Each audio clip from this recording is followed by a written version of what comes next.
Maalab na pagbati, Pilipinas.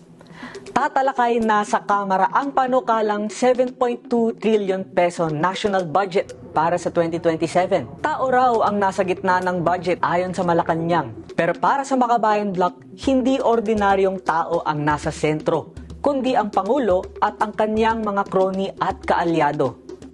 Tadtad nga umano ng red flag ang panukalang budget mula sa issue ng confidential funds at pork, mga budget cuts para sa serbisyong panlipunan, hanggang sa alokasyon para sa paghahanda sa 2028 elections. Well, ang proposed 2027 budget ni Pangulong Marcos Jr. ay kontra mamamayan, corrupt, pasista at maka-imperialistang budget. Nananatili siyang pork-centered budget. Ito na yung huling budget na ipapatupad ng Marcos Jr. administration. Yung 2027 budget, election budget na yan. Isa sa mga red flags ng panukalang budget ang malalaking budget cuts para sa social services. Dito pa lang makikita na umanong hindi tao ang sentro ng proposed national budget ayon sa Makabayan Block. Makikita sa inihandang budget ng Malacanang ang malalaking bawas sa budget para sa mga item gaya ng edukasyon, health services, pabahay, agrikultura at iba pa. Kahit umano may pahayag ang administrasyon na edukasyon ang makakatanggap ng pinakamalaking alokasyon sa budget, binawasan pa rin ito ng 68.5 billion pesos. Pagdating naman sa serbisyong pangkalusugan, bilyong-bilyong piso din ang kinaltas sa proposed national budget. In fact, aabot ng 100 billion pesos ang binawas para sa kalusugan. 805 million pesos din ang binawas sa budget ng Philippine General Hospital na tinaguri ang medical center para sa mahihirap na pamilya. Halos lahat ng 87 na ospital sa ilalim ng Department of Health may budget cuts din.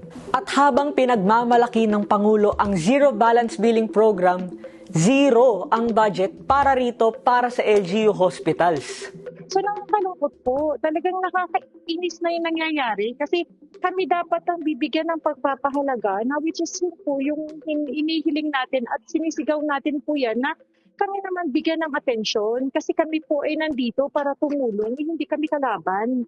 Kaya ang nangyayari po ngayon, bakit ang pakiramdam po namin na wala na talaga silang pagpapahalaga sa kalusugan, bakit kailangan na i-prioritize pa nila ang pagbigay ng malaking budget ng pork barrel kaysa sa budget ng hospital o ng mga pampagamutan. Ang serbisyong pangkalusugan nga raw ang isa sa mga biggest loser ayon sa health workers. So sino ang winner sa budget? Pambayad utang, infrastruktura at military spending ang may pinakamalaking dagdag sa budget sa suri ng Makabayan Coalition. At hindi lang yan, dahil may nagbabalik. Ang maanumalyang flood control project na mula zero allocation ay nagkaroon ngayon ng 107 billion pesos na budget. What? Ika nga ng Makabayan Block, mukhang babaha ulit ng korupsyon. Isa ring red flag sa panukalang budget ang alokasyon na 836 million pesos para sa Bases Conversion and Development Authority. Ito ang ahensyang nakatutok sa kontrobersyal na PAC Silica, isang higanteng proyekto ng US sa Central Luzon. At ang biggest red flag, ang malaking alokasyon pa rin para sa confidential funds. Alam nyo ba kung kaninong opisina ang may pinakamalaking confidential fund budget? You got it right, ang Office of the President na may 10 billion pesos na pondo. Dinidiin natin na anomalya to ng isang opisina ng gobyerno, halos kalahati ng kanyang budget, secret, at mukhang palalakasin, pagpapatuloy at palalakihin pa yung binansagan nating LGU pork. Binubuhusan ngayon ng lump sum na pondo na pinamumudmod sa mga LGU bilang bahagi ng pagpapalakas ng Marcos administration ng kanyang electoral machinery. Aabot nga raw ang tinaguriang LGU pork sa 38 billion pesos na equally distributed sa mga LGU. Nasa kamay na ng mga mayor at LGU officials kung saan ito gagastusin. Wow! Galante yarn! Talong-talo nga raw ang taong bayan sa ganitong klaseng pagbabudget. Kaya naman, sabi ng Makabayan Block, sobrang importante na bantayan ng taong bayan ang budget hearings. Dapat na makilahok umano ang publiko para matiyak na totoong people-centered ang budget.